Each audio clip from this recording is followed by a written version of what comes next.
Hi hello ನಮಸ್ತೆ, welcome back to my Target YouTube channel. ಸ್ನೇಹಿತರೆ, ನಾನು ನಿಮ್ಮ ಪ್ರೀತಿಯ ಸುರೇಶ್ ಸರ್, ಕುಂದಾನಗರಿ ಬೆಳಗಾವಿಯಿಂದ. ಸ್ನೇಹಿತರೆ, ಇವತ್ತು ನಾವು ಚರ್ಚೆ ಮಾಡ್ತಕ್ಕಂಥದ್ದು ಒಂದು ವಿಷಯ ಏನಪ್ಪ ಅಂದ್ರೆ, ಈಗಾಗಲೇ ಪಿ ಸಿ ಮತ್ತು ಏನಪ್ಪ ಅಂದ್ರೆ DAR CR ಮತ್ತು PSIಗೆ ಸಂಬಂಧಪಟ್ಟಂತೆ ಎಕ್ಸಾಮ್ ಡೇಟನ್ನು ಫಿಕ್ಸ್ ಮಾಡಿದ್ದಾನೆ. ಅದಕ್ಕೆ ಅನುಕೂಲ ಆಗಲಿ ಅನ್ನೋ ಒಂದು ಸಂಬಂಧ ಏನಪ್ಪ ಅಂದ್ರೆ ಕ್ವಿಕ್ ರಿವಿಷನ್ ಆಗಿ ಏನಪ್ಪ ಅಂದ್ರೆ ಇವತ್ತು ನಾನು ಕರೆಂಟ್ ಇವೆಂಟ್ಸ್ ಸಂಬಂಧಪಟ್ಟಂಗೆ ನೂತನ ನೇಮಕಾತಿಗಳು, ಹೊಸ ನೇಮಕಾತಿಗಳು ಏನೇನಾಗ್ಯೋದು ಅದನ್ನು ಇವತ್ತು ನಾನು ಸ್ವಲ್ಪ ನಿಮ್ಗೆ ರಿವಿಷನ್ ಆಗಲಿ ಅನ್ನೋ ಸಂಬಂಧ ಇವತ್ತೊಂದು ಕ್ಲಾಸ್ ಮಾಡ್ತಾ ಇದ್ದೀನಿ. ಈ ಒಂದು ತರಗತಿಯಿಂದ ನಿಮ್ಗೆ 1ರಿಂದ 2 ಮಾರ್ಕ್ಸ್ ಏನಪ್ಪ ಅಂದ್ರೆ ಖಂಡಿತ ಏನಪ್ಪ ಅಂದ್ರೆ ಹೆಲ್ಪ್ಫುಲ್ ಆಗ್ತಾವೆ. ಸೊ ಆ ಕಾರಣದಿಂದ ಏನಪ್ಪ ಅಂದ್ರೆ ಈ ಒಂದು ವಿಡಿಯೋನ ಏನಪ್ಪ ಅಂದ್ರೆ ಪೂರ್ತಿಯಾಗಿ ನೋಡಿ ಏನಪ್ಪ ಅಂದ್ರೆ ನಿಮ್ಮ ಸ್ನೇಹಿತರಿಗೂ ಶೇರ್ ಮಾಡಿರಿ ಮತ್ತು ಲೈಕ್ ಬಟನ್ ಒತ್ತೋದ ಮರಿಬೇಡ್ರಿ ಅಂತ ಹೇಳ್ತಾ ಇವತ್ತಿನ ಒಂದು ತರಗತಿಯನ್ನು ಆರಂಭ ಮಾಡೋಣ. ನೋಡ್ರಿ, ಇಲ್ಲಿ ಫಸ್ಟ್ ಕ್ವಶನ್ಸ್ ಏನೈತೆ ಅಂದ್ರೆ BBCA ನೂತನ ಅಧ್ಯಕ್ಷರಾಗಿ ಆಯ್ಕೆಯಾದವರು ಯಾರು? BBCAಯ ನೂತನ ಅಧ್ಯಕ್ಷರಾಗಿ ಆಯ್ಕೆಯಾದವರು ಯಾರು ಅಂತ ಕೇಳಿದಾನ. ಇಲ್ಲಿ ನೋಡ್ರಿ, ನೇಮಕಾತಿ ಮೇಲೆ 100% ನೆಕ್ಸ್ಟ್ ಎಕ್ಸಾಮ್ನಾಗ ಕೇಳ್ತಾರೆ ರೀ. ಆಪ್ಷನ್ಸ್ ಜೈ ಶಾ, ಸಮೀರ್ ಶಾ, TV ನರೇಂದ್ರನ್, ಪ್ರವೀಣ್ ಜಗನ್ನಾಥ್ ಅಂತ ಐತಿ. ಇಲ್ಲಿ ನೋಡಿ ಸ್ವಲ್ಪ ನೋಡ್ರಿ, 4 ಆಪ್ಷನ್ಸ್ ಏನು ಕೊಟ್ಟಿದ್ದಾನ. ಇದ್ರೊಳಗೆ BBCಯ ನೂತನ ಅಧ್ಯಕ್ಷರಾಗಿ ಆಯ್ಕೆಯಾದವ್ರು ಯಾರಪ್ಪ ಅಂದ್ರೆ ಸರಿಯಾದ ಆನ್ಸರ್ ಯಾರಪ್ಪ ಅಂದ್ರೆ ನಾವಿಲ್ಲಿ ಸಮೀರ್ ಶಾ ಅಂತ ಏನು ಮಾಡ್ತೀವಿ ನೋಡ್ತೀವಿ. ಯಾವುದ್ರಿ? ಸಮೀರ್ ಶಾ ಅಂತೇಳಿ. ಈ ಸಮೀರ್ ಶಾ ಏನಪ್ಪ ಅಂತಂದ್ರೆ ಸಮೀರ್ ಶಾ ಸರಿಯಾದ ಆನ್ಸರ್ ಯಾವಪ್ಪ ಅಂದ್ರೆ ಸಮೀರ್ ಶಾ. ಯಾವುದ್ರಿ? ಸಮೀರ್ ಶಾ ಅಂತೇಳಿ. BBCಯ ನೂತನ ಅಧ್ಯಕ್ಷರಾಗಿ ಆಯ್ಕೆಯಾದವ್ರು ಯಾರಪ್ಪ ಅಂದ್ರೆ ಸಮೀರ್ ಶಾ. ಏನಪ್ಪ ಅಂದ್ರೆ ಇತ್ತೀಚೆಗೆ ಏನು ಮಾಡಿದಾರಪ್ಪ ಅಂದ್ರೆ 2023 ಏನಪ್ಪ ಅಂದ್ರೆ ಇವ್ರನ್ನ BBCಯ ನೂತನ ಅಧ್ಯಕ್ಷರಾಗಿ ಏನು ಮಾಡಿದಾರಪ್ಪ ಅಂದ್ರೆ ಇವ್ರನ್ನ ಆಯ್ಕೆ ಮಾಡಿದ್ದಾರೆ. ನೆಕ್ಸ್ಟ್ ನೋಡ್ರಿ, ಕೆಳಗಿನ ಯಾರು ಕೇಂದ್ರೀಯ ಕೃಷಿ ಮಂತ್ರಿಯಾಗಿ ಅಧಿಕಾರ ಸ್ವೀಕರಿಸಿದರು ಅಂತೇಳಿ. ಈ ಕೆಳಗಿನ ಯಾರು ಏನಪ್ಪ ಅಂದ್ರೆ ಈ ಸದ್ಯಕ್ಕೆ ಕೇಂದ್ರದ ಕೃಷಿ ಸಚಿವರಾಗಿ ಯಾರು ಅಧಿಕಾರ ಸ್ವೀಕಾರ ಮಾಡಿದ್ದಾರೆ ಅಂತ ಕೇಳಿದಾರೆ. ಇಲ್ಲಿ ಕಿರಣ್ ರಿಜಿಜು ಅಂತ ಐತಿ, ಧರ್ಮೇಂದ್ರ ಪ್ರಧಾನ, ಅರ್ಜುನ್ ಮುಂಡಾ ಮತ್ತು ಗಿರಿರಾಜ್ ಸಿಂಗ್ ಅಂತೇಳಿ. ಆಲ್ಮೋಸ್ಟ್ ಅಲ್ಲಿ ನಿಮ್ಗೆ ಇದ್ರಾಗ ಗೊತ್ತಿರ್ಬೋದು ಅನ್ಸ್ತೈತಿ ಸರ. ಇಲ್ಲಿ ಅರ್ಜುನ್ ಮುಂಡಾ ಅಂತೇಳಿ, ಅರ್ಜುನ್ ಮುಂಡಾ ಅವ್ರು ಏನು ಮಾಡಿದಾರಪ್ಪ ಅಂದ್ರೆ ಕೇಂದ್ರ ಸರ್ಕಾರದ ಕೃಷಿ ಸಚಿವರಾಗಿ ಏನು ಮಾಡಿದಾರಪ್ಪ ಅಂದ್ರೆ ಇವ್ರನ್ನ ಆಯ್ಕೆ ಮಾಡಿದಾರ. ಸೊ ಕೆಳಗಿನ ಯಾರು ಕೇಂದ್ರೀಯ ಕೃಷಿ ಮಂತ್ರಿಯಾಗಿ ಅಧಿಕಾರ ಸ್ವೀಕಾರ ಮಾಡಿದಾರಪ್ಪ ಅಂದ್ರೆ ಅರ್ಜುನ್ ಮುಂಡಾ ಅಂತೇಳಿ ನಾವಿಲ್ಲಿ ನೋಡ್ತೀವಿ. ನೆಕ್ಸ್ಟ್ ಕ್ವಶನ್ ನೋಡ್ರಿ, ಮಿಜೋರಾಂ ರಾಜ್ಯದ ಕ್ಯಾಬಿನೆಟ್ ಸಚಿವೆಯಾದ ಮೊದಲ ಮಹಿಳೆ ಯಾರು ಅಂತ ಹೇಳಿದ್ರು. ಇದು ಬಹಳ ವಿಶೇಷವಾಗಿರ್ತಕ್ಕಂಥದ್ದು ಐತ್ರಿ. ಅಲ್ಲಿ ಆಪ್ಷನ್ಸ್ ನೋಡ್ರಿ, ಅಭಿಲಾಷ್ ಕುಮಾರಿ, ಲಾಲರಿನ್ ಪುಯಾ, ಅಪರಾಜಿತ್ ರೈ ಮತ್ತು ಹೇಮಲತಾ ಚಟ್ರಿ ಅಂತೇಳಿ. ಯಾಕಂದ್ರೆ ಇಲ್ಲಿ ಮಿಜೋರಾಮದೊಳಗೆ ಏನಾಗೈತೆ ಅಂದ್ರೆ ಇಲ್ಲಿವರೆಗೆ ಏನಪ್ಪ ಅಂತಂದ್ರೆ ಮಹಿಳಾ ಸಚಿವೆಯಾಗಿ ಯಾರು ಏನಪ್ಪ ಅಂದ್ರೆ ಆಯ್ಕೆ ಆಗಿಲ್ಲ. ಸೊ ಆ ಕಾರಣದಿಂದ ಏನಪ್ಪ ಅಂದ್ರೆ ಇದೊಂದು ಇತಿಹಾಸದ ಒಂದು ಐತಿಹಾಸಿಕ ಘಟನೆ ಅಂತ ಏನು ಮಾಡ್ತೀವಿ ಅಂದ್ರೆ ನೋಡ್ತೀವಿ. ಯಾಕಂದ್ರೆ ಮಿಜೋರಾಂ ಇಲ್ಲಿವರೆಗೆ ಏನಪ್ಪ ಅಂದ್ರೆ ಕ್ಯಾಬಿನೆಟ್ ಸಚಿವರಾಗಿ ಮಹಿಳೆ ಯಾರು ಇಲ್ಲಿ ಅಧಿಕಾರವನ್ನು ಸ್ವೀಕಾರ ಮಾಡಿಲ್ಲ.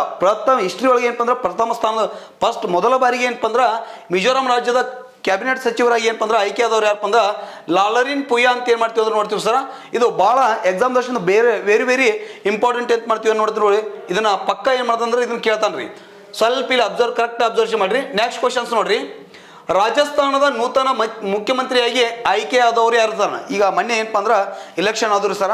ಇಲ್ಲಿ MLA ಇದು ಯಾವ್ದ್ರಿ, ಇಲ್ಲಿ ಕೆಲವೊಂದಷ್ಟು ರಾಜ್ಯಗಳಿಗೆ ರಾಜಸ್ಥಾನ ಇರ್ಬೋದು, ಆಮೇಲೆ ಮಧ್ಯಪ್ರದೇಶ, ಒಟ್ಟು 4 ರಾಜ್ಯಗಳು ಏನಪ್ಪ ಅಂದ್ರೆ ಎಲೆಕ್ಷನ್ ಅದು. ಅದರೊಳಗೆ ರಾಜಸ್ಥಾನದ ಮುಖ್ಯಮಂತ್ರಿಗಳಾಗಿ ಆಯ್ಕೆ ಆದವರು ಯಾವ್ದು ಅಂತ ಕೇಳಿದಾನ. ಇಲ್ಲಿ ಭಜನ್ ಲಾಲ್ ಶರ್ಮಾ, ಪ್ರೇಮಚಂದ್ರ ಭೈರವ್, ಅಶೋಕ್ ಗೆಹ್ಲೋಟ್, ವಾಸುದೇವ್ ದೇವನಾನಿ ಅಂತ ಐತಿ. ಹಾಗಾದ್ರೆ ರಾಜಸ್ಥಾನದ ಮುಖ್ಯಮಂತ್ರಿಯಾಗಿ CM ಆಗಿ ಯಾರು ಆಯ್ಕೆ ಆಗಿದಾರಪ್ಪ ಅಂದ್ರೆ ನಾವು ಭಜನ್ ಲಾಲ್ ಶರ್ಮಾ ಅಂತೇಳಿ ನಾವಿಲ್ಲಿ ನೋಡ್ತೀವಿ. ಸ್ವಲ್ಪ ಕರೆಕ್ಟಾಗಿ ಏನಪ್ಪ ಅಂದ್ರೆ ನೋಡ್ರಿ, ಯಾಕಂದ್ರೆ ಇದು ವಿಷಯ ಐತ್ರಿ. ಯಾಕಂದ್ರೆ ರಾಜಸ್ಥಾನದೊಳಗೆ ಅಲ್ಲಿ ಬೇರೆದವ್ರನ್ನ ಮುಖ್ಯಮಂತ್ರಿ ಮಾಡ್ಬೇಕಂತೇಳಿ ಎಲ್ಲರೂ ಏನಪ್ಪ ಅಂದ್ರೆ ಕಾಯ್ದು ಕುಂತಿದ್ರು.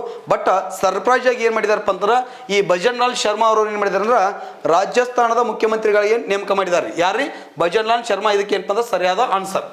ನೆಕ್ಸ್ಟ್ ನೋಡ್ರಿ, ಸಿಯಾಚಿನ್ಗೆ ನಿಯುಕ್ತಿಗೊಂಡ ಮೊದಲ ಮಹಿಳಾ ಮೆಡಿಕಲ್ ಆಫೀಸರ್ ಯಾರು? ಇದು ಏನಪ್ಪ ಅಂತಂದ್ರೆ ಬಹಳ ಇಂಪಾರ್ಟೆಂಟ್ ಆಗಿರ್ತಕ್ಕಂಥ ಕ್ವಶನ್ ಐತಿ. ಇದೇ ಪ್ರಥಮ ಬಾರಿಗೆ ಏನಪ್ಪ ಅಂದ್ರೆ ಸಿಯಾಚಿನ್ ಅಂತ ನೋಡ್ತೀವಿ. ಪ್ರಪಂಚದ ಅತ್ಯಂತ ಎತ್ತರವಾಗಿರ್ತಕ್ಕಂಥ ಏನ್ರಿ ಇದು?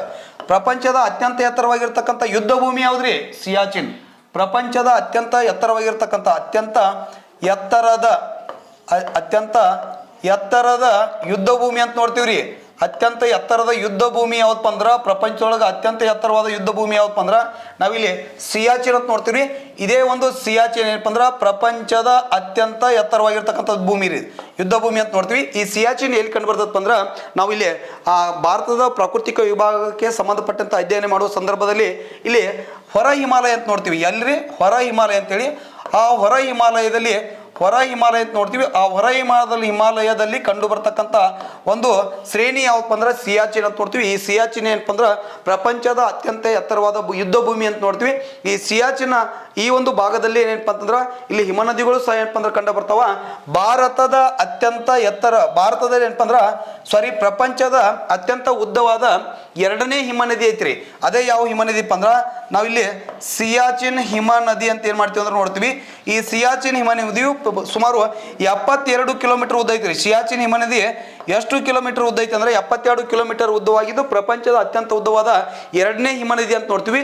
ಪ್ರಪಂಚದ ಅತ್ಯಂತ ಉದ್ದವಾದ ಹಿಮನದಿ ಯಾವಪ್ಪ ಅಂದ್ರೆ ಲ್ಯಾಂಬರ್ಟ್ ಅಂತ ಬರ್ತದ್ರಿ. ಯಾವ್ದ್ರಿ? ಲ್ಯಾಂಬರ್ಟ್ ಅಂತ ಏನ್ ಮಾಡ್ತೀವಿ ಅಂದ್ರೆ ನೋಡ್ತೀವಿ. ಈ ಲ್ಯಾಂಬರ್ಟ್ ಹಿಮನದಿ ಏನಪ್ಪ ಅಂದ್ರೆ ಪ್ರಪಂಚದ ಅತ್ಯಂತ ಉದ್ದವಾದ ನದಿ ರೀ.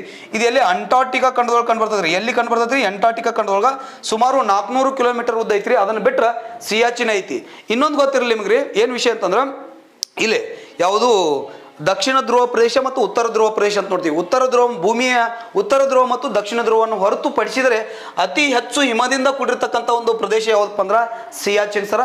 ಈ ಒಂದು ಸಿಯಾಚಿನ್ ಪ್ರದೇಶಕ್ಕೆ ಮೊಟ್ಟ ಮೊದಲ ಬಾರಿಗೆ ಏನಪ್ಪ ಅಂದ್ರೆ ಒಬ್ಬರ ಮಹಿಳಾ ಮೆಡಿಕಲ್ ಆಫೀಸರ್ನ ಏನಪ್ಪ ಅಂದ್ರೆ ನೇಮಕ ಮಾಡಿದಾರ. ಅವ್ರು ಯಾರು ಅಂತ ಏನ್ ಮಾಡಿದಾರೆ ಕ್ವಶನ್ಸ್ ಕೇಳಿದಾರೆ. ಸ್ವಲ್ಪ ಇಲ್ಲ ಕರೆಕ್ಟ್ ಅಬ್ಸರ್ವೇಷನ್ ಮಾಡ್ರಿ.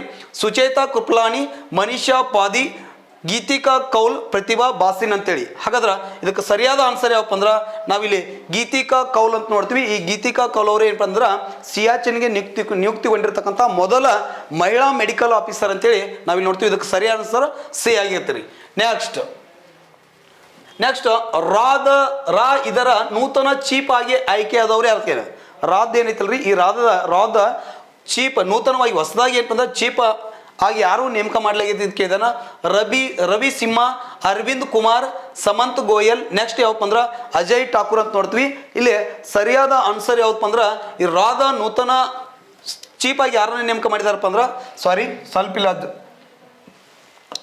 ಯಾರದಪ್ಪ ಅಂದ್ರೆ ನಾವಿಲ್ಲಿ ರವಿ ಸಿಂಹ ಅಂತ ಏನ್ ಮಾಡ್ತೀವಿ ಅಂದ್ರೆ ನೋಡ್ತೀವಿ. ಈ ರವಿ ಸಿಂಹನವ್ರು ಏನ್ ಮಾಡಿದಾರಪ್ಪ ಅಂದ್ರೆ ರಾದ ನೂತನ ಚೀಫ್ ಆಗಿ ಏನ್ ಮಾಡಿದಾರ ನೇಮಕವನ್ನ ಮಾಡಿದ್ದಾರೆ. ನೆಕ್ಸ್ಟ್ ನೋಡ್ರಿ, ಭಾರತೀಯ ರೈಲ್ವೆ ಬೋರ್ಡ್ನ ಅಧ್ಯಕ್ಷರಾದ ಮೊದಲ ಮಹಿಳೆ. ಇದು ಸಹ ಏನಪ್ಪ ಅಂದ್ರೆ ಒಂದು ಭಾಳ ಇಂಪಾರ್ಟೆಂಟ್ ಆಗಿರ್ತಕ್ಕಂಥ ಕ್ವಶನ್ಸ್ ಐತ್ರಿ. ಇದು ನೆಕ್ಸ್ಟ್ ಎಕ್ಸಾಮ್ ಕಂತ ಏನಪ್ಪ ಅಂದ್ರೆ ಭಾಳ ವೆರಿ ಇಂಪಾರ್ಟೆಂಟು. ಭಾರತೀಯ ರೈಲ್ವೆ ಬೋರ್ಡ್ನ ನೂತನ ಅಂದ್ರೆ ಮೊದಲ ಏನು ಮಾಡಿದಾರಪ್ಪ ಅಂದ್ರೆ ಹೊಸದಾಗಿ ಏನು ಮಾಡಿದಾರಪ್ಪ ಅಂದ್ರೆ ಇಲ್ಲಿ ಅಧ್ಯಕ್ಷರಾಗಿ ಯಾರಪ್ಪ ಅಂದ್ರೆ ಆಯ್ಕೆ ಆಗಿರ್ತಕ್ಕಂಥ ಮೊದಲ ಮಹಿಳೆ ಯಾರು ಅಂತ ಕೇಳೋಣ. ಸೊನಾಲಿ ಘೋಷ್, ಅನುಪ್ರಿಯಾ ಪಟೇಲ್, ಅಪೂರ್ವ ಶ್ರೀವಾಸ್ತವ, ಜಯವರ್ಮ ಸಿಂಹ ಅಂತ ಕೇಳಿದಾರೆ. ಸಿಂಹ ಅಂತ ಐತ್ರಿ.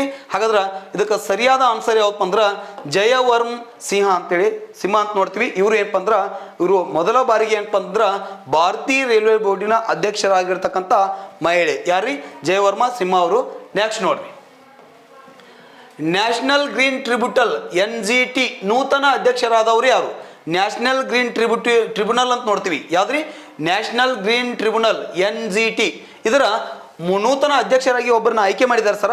ಹಾಗಾದ್ರೆ ನೂತನ NGTಗೆ ನೂತನ ಅಧ್ಯಕ್ಷರಾಗಿ ಆಯ್ಕೆ ಆಗಿರೋರು ಯಾರು ಅಂತ ಕೇಳಿದಾನ. ಆಪ್ಷನ್ಸ್ ನೋಡ್ರಿ ಇಲ್ಲಿ ಹಿಂಗದಾವು. ಜಸ್ಟಿಸ್ ಪ್ರಕಾಶ್ ಶ್ರೀವಾಸ್ತವ್, ಆದರ್ಶ ಕುಮಾರ್ ಗೋಯಲ್, ಶಿವ್ ಕುಮಾರ್ ಸಿಂಗ್, ಆಶಿಷ್ಯ ದೇಸಾಯಿ ಅಂತ ಐತಿ. ಹಾಗಾದ್ರೆ ಇದಕ್ಕೆ ಸರಿಯಾದ NGTಯ ಅಧ್ಯಕ್ಷರಾಗಿ ಹೊಸದಾಗಿ ಆಯ್ಕೆ ಆಗಿರ್ತಕ್ಕಂಥ ಅಧ್ಯಕ್ಷರು ಯಾರಪ್ಪ ಅಂದ್ರೆ ಜಸ್ಟಿಸ್ ಪ್ರಕಾಶ್ ಶ್ರೀವಾಸ್ತವ ಅಂತ ಏನ್ ಮಾಡ್ತೀವಿ ಅಂದ್ರೆ ನೋಡ್ತೀವಿ. ಇವರನ್ನ ಏನ್ ಮಾಡಿದ್ದಾರೆ ಇದನ್ನ NGTಯ ನೂತನ ಅಧ್ಯಕ್ಷರಾಗಿ ಆಯ್ಕೆಯನ್ನ ಮಾಡಿದ್ದಾರೆ. ನೆಕ್ಸ್ಟ್ ಕ್ವಶನ್ಸ್ ನೋಡ್ರಿ. ರೈಲ್ವೆ ಪ್ರೊಟೆಕ್ಷನ್ ಫೋರ್ಸ್ ಸರ್ವಿಸ್ ಇದರ ನೂತನ ಡೈರೆಕ್ಟರ್ ಜನರಲ್ ಆಗಿ ಯಾರನ್ನು ಆಯ್ಕೆ ಮಾಡಲಾಗಿದೆ ಅಂತ ಕೇಳಿದಾರ. ಅಂದ್ರೆ ಈ ರೈಲ್ವೆ ಪ್ರೊಟೆಕ್ಷನ್ ಫೋರ್ಸ್ ಏನೈತಲ್ರಿ ಸರ್ವಿಸ್, ಇದಕ್ಕೆ ನೂತನ ಒಬ್ರು ಏನಪ್ಪ ಅಂದ್ರೆ ಡೈರೆಕ್ಟರ್ ಜನರಲ್ನ ಆಯ್ಕೆ ಮಾಡಿದಾರ. ಹಾಗಾದ್ರೆ ಅವರು ಯಾರು ಅಂತೇಳಿ ಇಲ್ಲಿ ಕ್ವಶನ್ಸ್ ಕೇಳಿದಾನ. ಸರಿಯಾಗಿ ಕರೆಕ್ಟ್ ಆಗಿಲ್ಲ ಆಪ್ಷನ್ಸ್ ನೋಡ್ರಿ. ಮನೋಜ್ ಯಾದವ್, ಅಜಿತ್ ಬನ್ಸಾಲ್, ಸೌರಭ್ ಠಾಕೂರ್, ಸಂಜಯ್ ಯಾದವ್ ಅಂತೇಳಿ. ಹಾಗಾದ್ರೆ ಇದಕ್ಕೆ ಸರಿಯಾದ ಆನ್ಸರ್ ಯಾವುದಪ್ಪ ಅಂತಂದ್ರೆ ಮನೋಜ್ ಯಾದವ್ ಅಂತ ಏನು ಮಾಡ್ತೀವಿ ನೋಡ್ತೀವಿ. ಸರಿಯಾದ ಆನ್ಸರ್ ಯಾವ್ದ್ರಿ? ಮನೋಜ್ ಯಾದವ್. ಈ ಮನೋಜ್ ಯಾದವ್ ಅವ್ರು ಏನಪ್ಪ ಅಂದ್ರೆ ರೈಲ್ವೆ ಪ್ರೊಟೆಕ್ಷನ್ ಫೋರ್ಸ್ ಸರ್ವಿಸ್ ಇದರ ನೂತನ ಡೈರೆಕ್ಟರ್ ಜನರಲ್ ಆಗಿ ಏನು ಮಾಡಿದ್ರೆ ಆಯ್ಕೆ ಆಗಿರ್ತಕ್ಕಂಥವ್ರು. ಓಕೆ, ಸ್ವಲ್ಪ ಅಬ್ಸರ್ವೇಷನ್ ಕರೆಕ್ಟ್ ಆಗಿ ಮಾಡ್ರಿ. ಇದನ್ನ ನೆಕ್ಸ್ಟ್ ಎಕ್ಸಾಮ್ದಾಗ ಇದ್ರ ಮ್ಯಾಗ ಒಂದು ಕ್ವಶನ್ ಸತ್ಯ ಪಕ್ಕ ಬರ್ತದ್ರಿ. ಒಂದು ಸಲಕ್ಕೆ ಏನಪ್ಪ, ಯಾಕಂತಂದ್ರೆ ನಿಮ್ಗೆ ಅನುಕೂಲ ಆಗಲಿ ಅನ್ನೋ ಸಂಬಂಧ ಬೇರೆ ಬೇರೆ. ಯಾಕಂದ್ರೆ ಇಲ್ಲಿ ನಾವು ಪತ್ರಿಕೆಗಳನ್ನ ಅಧ್ಯಯನ ಮಾಡಿ ಬರೆದಿಟ್ಟಿರ್ತಕ್ಕಂಥದ್ದನ್ನು ನಿಮ್ಗೆ ಹೇಳ್ತಾ ಇದ್ದೀವಿ. ಒಂದು ದಿವಸಕ್ಕೆ ಏನಪ್ಪ ಅಂದ್ರೆ ಇದು ರೆಡಿ ಆಗಿರ್ತಕ್ಕಂಥದ್ದಲ್ಲ. ಇಲ್ಲಿ 2023 ಏನು ನೇಮಕಾತಿ ಆಗಿರಲ್ರಿ ಅವ್ರನ್ನೆಲ್ಲವೂ ಏನಪ್ಪ ಅಂದ್ರೆ ಒಂದೇ ಕಡೆ ಅದಾವ. ಇದನ್ನ ನಿಮ್ಗೆ ಸಾಧ್ಯ ಆದ್ರೆ ನೀವು ಬರ್ಕೋಬಹುದು. ಬರ್ಕೊಂಡು ಏನಪ್ಪ ಅಂದ್ರೆ ನೆಕ್ಸ್ಟ್ ಎಕ್ಸಾಮ್ ಈಗ ಪೊಲೀಸ್ DRCR ಅದಾವಲ್ರಿ, ಅದಕ್ಕೆ ಭಾಳ ಅನುಕೂಲಕಾರಿಯಾಗಿರ್ತಕ್ಕಂಥದ್ದು. ಇದಕ್ಕೆ ಸರಿಯಾದ ಆನ್ಸರ್ ಯಾವ್ದ್ರಿ? ಮನೋಜ್ ಯಾದವ್ ಅಂತೇಳಿ ನಾವಿಲ್ಲಿ ನೋಡ್ತೀವಿ. ನೆಕ್ಸ್ಟ್ ನೋಡ್ರಿ, film and television institute of ಇಂಡಿಯಾದ ನೂತನ ಅಧ್ಯಕ್ಷರಾಗಿ ಆಯ್ಕೆ ಆದವ್ರೆ ಅಂತ ಕೇಳಿದಾನ. ಫಿಲ್ಮ್ ಆ್ಯಂಡ್ ಟೆಲಿವಿಷನ್ ಏನು ಮಾಡಿದಾರೆ ಇನ್ಸ್ಟಿಟ್ಯೂಟ್ ಐತಲ್ರಿ, ಇದಕ್ಕೆ ನೂತನ ಅಧ್ಯಕ್ಷರಾಗಿ ಯಾರನ್ನ ಆಯ್ಕೆ ಮಾಡಲಾಗಿದೆ ಅಂತ ಕೇಳಿದಾನ. ಆರ್ ಮಾಧವ್, ಶೋಭನಾ ಕುಮಾರ್, ಭಗವಂತ್ ಅನ್ಮೋಲ್, ನೆಕ್ಸ್ಟ್ ಕೈಲಾಸನಾಥ್ ಕೌಲ್ ಅಂತ ಕೇಳಿದಾನ. ಹಾಗಾದ್ರೆ ಇಲ್ಲಿ 4 ಆಪ್ಷನ್ಸ್ ಅದಾವ. ಇದ್ರೊಳಗೆ ಈ film and television institute of ಇಂಡಿಯಾದ ನೂತನ ಅಧ್ಯಕ್ಷರಾಗಿ ಆಯ್ಕೆ ಆದವ್ರು ಯಾರಪ್ಪ ಅಂತಂದ್ರೆ ಆರ್ ಮಾಧವ್ ಅಂತ ಏನು ಮಾಡ್ತೀವಿ ಅಂದ್ರೆ ನೋಡ್ತೀವಿ. ಇದಕ್ಕೆ ಸರಿಯಾದ ಆನ್ಸರ್ ಯಾವ್ರಿ? ಆರ್ ಮಾಧವ್ ಅವ್ರು ಏನಪ್ಪ ಅಂದ್ರೆ ಇದರ ಒಂದು ನೂತನ ಅಧ್ಯಕ್ಷರಾಗಿ ಆಯ್ಕೆ ಆಗಿದವರು ನಾವು ಇಲ್ಲಿ ನೋಡ್ತೀವಿ. ನೆಕ್ಸ್ಟ್ ನೋಡ್ರಿ, ನೆಕ್ಸ್ಟ್ ಕ್ವಶನ್ಸ್ ರೀ. ಇಂಡಿಯನ್ ಕೋಸ್ಟ್ ಗಾರ್ಡನ್ 25ನೇ ಡೈರೆಕ್ಟರ್ ಜನರಲ್ ಏನ್ರಿ? ಈ ಇಂಡಿಯನ್ ಕೋಸ್ಟ್ ಗಾರ್ಡ್ ಇರ್ತಲ್ರಿ, ಅದಕ್ಕೆ 25ನೇ ಡೈರೆಕ್ಟರ್ ಜನರಲ್ ಆಗಿ ಆಯ್ಕೆ ಆದವರು ಅಂತ ಕೇಳ್ದಾನೆ. ಹಿಂಗೂ ಕೇಳ್ತಾನ್ರಿ, ಇಂಡಿಯನ್ ಕೋಸ್ಟ್ ಗಾರ್ಡನ್ನ 25ನೇ ಡೈರೆಕ್ಟರ್ ಜನರಲ್ ಯಾರು ಅಂತ ಹೇಳಿ ಈ ಪ್ರಶ್ನೆಗೆ ಬಂದಾಗ ಏನಪ್ಪ ಅಂದ್ರೆ ನಾವಿಲ್ಲಿ ಆಪ್ಷನ್ಸ್ ನೋಡ್ರಿ. ವಿಜಯ್ ಮೊಹಂತಿ, ಅತುಲ್ ಕರ್ವಾಲ್, ರಾಕೇಶ್ ಪಾಲ್, ವಿನಾಯಕ್ ಗೋಡ್ಸೆ ಅಂತೇಳಿ. ನಾಥೋರಾಮ್ ಗೋಡ್ಸೆ ಅಲ್ರಿ, ಮತ್ತು ವಿನಾಯಕ್ ಗೋಡ್ಸೆ ಅಂತೇಳಿ ಇಲ್ಲಿ. ಹಾಗಾದ್ರೆ ಈ ಇಂಡಿಯನ್ ಕೋಸ್ಟ್ ಗಾರ್ಡ್ನ 25ನೇ ಡೈರೆಕ್ಟರ್ ಜನರಲ್ ಆಗಿ ಆಯ್ಕೆ ಆದವ್ರು ಯಾರಪ್ಪ ಅಂತಂದ್ರೆ ನಾವಿಲ್ಲಿ ರಾಕೇಶ್ ಪಾಲ್ ಅಂತ ಹೇಳಿ ಮಾಡ್ತೀವಿ ಅಂದ್ರೆ ನೋಡ್ತೀವಿ. ಇದಕ್ಕೆ ಸರಿಯಾದ ಆನ್ಸರ್ ಯಾವಪ್ಪ ಅಂದ್ರೆ ರಾಕೇಶ್ ಪಾಲ್. ನೆಕ್ಸ್ಟ್ ನೋಡ್ರಿ, ಹಾಗಾದ್ರೆ ಸೆಂಟ್ರಲ್ ಬ್ಯೂರೋ ಆಫ್ ಇಂಡಿಯಾ ಇನ್ವೆಸ್ಟಿಗೇಷನ್ದ ನೂತನ ಅಧ್ಯಕ್ಷರಾಗಿ ಆಯ್ಕೆ ಆದವ್ರು ಯಾರು? ಸೆಂಟ್ರಲ್ ಬ್ಯೂರೋ ಆಫ್ ಇಂಡಿಯಾ ಇನ್ವೆಸ್ಟಿಗೇಷನ್ದ ನೂತನ ನಿರ್ದೇಶಕರಾಗಿ ಆಯ್ಕೆ ಆದವ್ರು ಯಾರು ಅಂತ ಕೇಳಿದನ್ರಿ. ಇದಕ್ಕೆ ನಿಮ್ಗೆ ಆಲ್ಮೋಸ್ಟ್ ಆಲ್ ನಿಮ್ಗೆ ಎಲ್ರಿಗೂ ಗೊತ್ತೈತಿ ಸರ್, ಭಾಳ ಜಬರ್ದಸ್ತ್. ಕರ್ನಾಟಕದೊಳಗಿದ್ರಿ ಇವರು ಪ್ರವೀಣ್ ಸೋದ್ ಅವರು, ಅವ್ರನ್ನೇ ಏನು ಮಾಡಿದಾರಪ್ಪ ಅಂದ್ರೆ ಸೆಂಟ್ರಲ್ ಬ್ಯೂರೋ ಆಫ್ ಇನ್ವೆಸ್ಟಿಗೇಷನ್ದ ನೂತನ ನಿರ್ದೇಶಕರಾಗಿ ಏನು ಮಾಡಿದಾರಪ್ಪ ಅಂದ್ರೆ ಇವ್ರನ್ನ ಆಯ್ಕೆ ಮಾಡಲಾಗಿದೆ. ಯಾರ್ರಿ? ಇದಕ್ಕೆ ಸರಿಯಾದ ಆನ್ಸರ್ ಯಾವ್ರಿ? ಪ್ರವೀಣ್ ಸೋದ್ ಅಂತ ಏನು ಮಾಡ್ತೀವಿ ಅಂದ್ರೆ ನೋಡ್ತೀವಿ ನಾವು, ಇಂಟೆಲಿಜೆನ್ಸ್ ಬ್ಯೂರೋದು. ನೆಕ್ಸ್ಟ್ ರೀ, ಬಾಬಾ ಅಟೋಮಿಕ್ಸ್ ರಿಸರ್ಚ್ ಸೆಂಟರ್ನ ನೂತನ ನಿರ್ದೇಶಕರು ಯಾರು? ಬಾಬಾ ಅಟೋಮಿಕ್ ಐತಲ್ರಿ, ಆ ಬಾಬಾ ಅಟೋಮಿಕ್ನ ರಿಸರ್ಚ್ ಐತಲ್ರಿ, ಅದರದ ನೂತನ ನಿರ್ದೇಶಕರಾಗಿ ಯಾರನ್ನು ಆಯ್ಕೆ ಮಾಡಲಾಗಿದೆ ಅಂತ ಕೇಳಿದಾನ. ಇಲ್ಲಿ ಆಪ್ಷನ್ಸ್ ನೋಡ್ರಿ, ರಜನೀಶ್ ಕುಮಾರ್, ತಪನ್ ಸಿಂಗಾಲ್, ವಿವೇಕ್ ಬಾಸಿನ್, ನೆಕ್ಸ್ಟ್ ರಾಜು ಚೌಧರಿ ಅಂತ ಐತಿ. ಇದಕ್ಕೆ ಸರಿಯಾದ ಆನ್ಸರ್ ಯಾವಪ್ಪ ಅಂದ್ರೆ ವಿವೇಕ್ ಬಾಸಿನ್ ಅಂತೇಳಿ. ಈ ವಿವೇಕ್ ಬಾಸಿನ್ ಅವ್ರು ಏನು ಮಾಡಿದಾರಪ್ಪ ಅಂದ್ರೆ ಬಾಬಾ ಅಟೋಮಿಕ್ ರಿಸರ್ಚ್ ಸೆಂಟರ್ನ ನೂತನ ನಿರ್ದೇಶಕರಾಗಿ ಏನು ಮಾಡಿದಾರಪ್ಪ ಅಂದ್ರೆ ಇವ್ರನ್ನೇ ಆಯ್ಕೆ ಮಾಡಲಾಗಿದೆ. ಸೊ ಸರಿಯಾದ ಆನ್ಸರ್ ಯಾವ್ದ್ರಿ? ವಿವೇಕ್ ಬಾಸಿನ್ ಅಂತಕ್ಕಂಥದ್ದು ಸರಿಯಾದ ಆನ್ಸರ್. ನೆಕ್ಸ್ಟ್ ಕ್ವಶನ್ಸ್ ರೀ, RBIನ ನೂತನ ಡೆಪ್ಯೂಟಿ ಗವರ್ನರ್ ಜನರಲ್ ಅಲ್ರಿ, ಡೆಪ್ಯೂಟಿ ಗವರ್ನರ್ ಜನರಲ್. ಹಾಗಾದ್ರೆ ಈಗ ಇತ್ತೀಚೆಗೆ ಏನು ಮಾಡಿದಾರಪ್ಪ ನೂತನವಾಗಿ RBIನ ಡೆಪ್ಯೂಟಿ ಗವರ್ನರ್ ಅಂತ ಆಯ್ಕೆ ಮಾಡಿದಾರ. ಹಾಗಾದ್ರೆ ಯಾರನ್ನ ಆಯ್ಕೆ ಮಾಡಲಾಗಿದೆ? ಸ್ವಲ್ಪ ಅದಕ್ಕಿಂತ ಏನಪ್ಪ ಅಂದ್ರೆ ಸ್ವಲ್ಪ ಒಂದು ಪಾಯಿಂಟ್ ನಿಮಗೆ ಗೊತ್ತಿಲ್ಲರಿ. ಹಾಗಾದ್ರೆ RBI ಸ್ಥಾಪನೆ ಆಗಿದ್ದು ಯಾವಾಗ್ರಿ? RBI ಸ್ಥಾಪನೆ ಆಗಿದ್ದು ಯಾವಾಗಪ್ಪ ಅಂತಂದ್ರೆ 1935 ರೀ. 1935 ಅಂತ ನೋಡ್ತೀವಿ. ಏನು 1930 ಏನೈತಿಲ್ರಿ, 1935 ಏಪ್ರಿಲ್ 1935 ಏಪ್ರಿಲ್ 1ರಂದು ಏನಪ್ಪ ಅಂದ್ರೆ RBI ಏನು ಮಾಡ್ತಂದ್ರೆ ಸ್ಥಾಪನೆ ಆಗಿದೆ. RBI ಸ್ಥಾಪನೆ ಆಗಿದ್ದಾವ್ರಿ ಆ 1935 ಏಪ್ರಿಲ್ 1ಕ್ಕೆ ಏನಪ್ಪ ಅಂದ್ರೆ RBI ಸ್ಥಾಪನೆ ಮಾಡ್ತಾರ. ಆ RBIಗೆ ಏನು ಮಾಡಿದಾರಪ್ಪ ಅಂದ್ರೆ ಇತ್ತೀಚೆಗೆ ನೂತನ ಡೆಪ್ಯೂಟಿ ಗವರ್ನರ್ನ ಆಯ್ಕೆ ಮಾಡಿದಾರ. ಹಾಗಾದ್ರೆ ಅವ್ರು ಯಾರು ಅಂತ ಕೇಳಿದಾರ? ಸ್ವಾಮಿನಾಥನ್ ಜಾನಕಿ ರಮನ್, ರವಿ ಸುಬ್ರಹ್ಮಣ್ಯ ಕುಮಾರ್, ಸಂಜಯ್ ಕುಮಾರ್ ಮೊಹಾಂತಿ, ಲಕ್ಷ್ಮಣ್ ದಾಸ್ ಮಿತ್ತಲ್ ಅಂತೇಳಿ. ಇಲ್ಲಿ 4 ಆಪ್ಷನ್ಸ್ ಅದಾವ್ರಿ. ಇದಕ್ಕೆ ಸರಿಯಾದ ಆನ್ಸರ್ ಯಾವಪ್ಪ ಅಂದ್ರೆ ಸ್ವಾಮಿನಾಥನ್ ಜಾನಕಿ ರಮನ್ ಅಂತೇಳಿ. ಈ ಸ್ವಾಮಿನಾಥನ್ ಜಾನಕಿ ರಮನ್ ಅವ್ರು ಏನಪ್ಪ ಅಂದ್ರೆ ಈಗ RBIಗೆ ಆಯ್ಕೆ ಆಗಿರ್ತಕ್ಕಂಥ ನೂತನ ಡೆಪ್ಯೂಟಿ ಗವರ್ನರ್ ಜನರಲ್ ಅಂತೇಳಿ ನಾವಿಲ್ಲೇ ನೋಡ್ತೀವ್ರಿ. ನೆಕ್ಸ್ಟ್ ನೋಡ್ರಿ, ನೀತಿ ಆಯೋಗದ CEO ಆಗಿ ಆಯ್ಕೆಯಾದವ್ರು ಯಾರು? ನೀತಿ ಆಯೋಗ ಮೊದಲು ಏನು ಯೋಜನಾ ಆಯೋಗ ಇತ್ತಲ್ರಿ, ಆ ಯೋಜನಾ ಆಯೋಗನ ಏನು ಮಾಡಿದಪ್ಪ ಅಂದ್ರೆ ನೀತಿ ಆಯೋಗ ಅಂತೇಳಿ ಇಲ್ಲಿ ಸ್ಥಾಪನೆ ಮಾಡಿದಾರ. ಆ ನೀತಿ ಆಯೋಗಕ್ಕೆ CEO ಆಗಿ ಯಾರನ್ನ ಆಯ್ಕೆ ಮಾಡಿದಾರ ಅಂತ ಇಲ್ಲಿ ಕ್ವಶನ್ಸ್ ಕೇಳಿದಾರೆ. ನೀತಿ ಆಯೋಗ ಅಂತ ಅಂದ್ರೆ ಏನ್ರಿ? National institution for transforming India ಅಂತೇಳಿ, national institution for transforming India ಅಂತ ನೋಡ್ತೀವಿ. ಈ ನೀತಿ ಆಯೋಗವನ್ನು ಏನು ಮಾಡಿದ್ರೆ ಈ ಯೋಜನಾ ಆಯೋಗಕ್ಕೆ ಬದಲಾಗಿ ಏನು ಮಾಡಿದಾರಪ್ಪ ಅಂದ್ರೆ ಇದನ್ನ ನೇಮಕಾತಿ ಮಾಡಿದಾರ. ಹಾಗಾದ್ರೆ ಇದರ CEO ಇತ್ತೀಚೆಗೆ ಒಬ್ಬರು ಆಯ್ಕೆ ಆಗಿದ್ದಾರೆ. ಯಾರು ಅಂತ ಕೇಳಿದಾನ? BVR ಸುಬ್ರಹ್ಮಣ್ಯಂ, ಅನೂಪ್ ಬ್ಯಾನರ್ಜಿ, ರಾಜ್ಯವರ್ಧನ್ ಸಿಂಗ್, ನಟರಾಜನ್ ಸುಂದರ್. ಹಾಗೋದ್ರಿ ಇದಕ್ಕೆ ಸರಿಯಾದ ಆನ್ಸರ್ ಯಾವ್ದಪ್ಪ ಅಂದ್ರೆ ಇಲ್ಲಿ BVR ಸುಬ್ರಹ್ಮಣ್ಯಂ ಅಂತ ನೋಡ್ತೀವಿ. ಇವರು ನೀತಿ ಆಯೋಗದ ನೂತನ CEO ಆಗಿ ಆಯ್ಕೆ ಆಗಿರ್ತಕ್ಕಂಥವ್ರು. Okay, clear sir? ನೆಕ್ಸ್ಟ್ ನೋಡ್ರಿ, SSB ಅಂತ ಬರ್ತದ, ಸಶಸ್ತ್ರ ಸೀಮಾ ಬಲದ ನೂತನ ಡೈರೆಕ್ಟರ್ ಜನರಲ್ ಆಗಿ ಆಯ್ಕೆ ಆದವರು ಯಾರು ಅಂತ ಕೇಳಿದಾನ.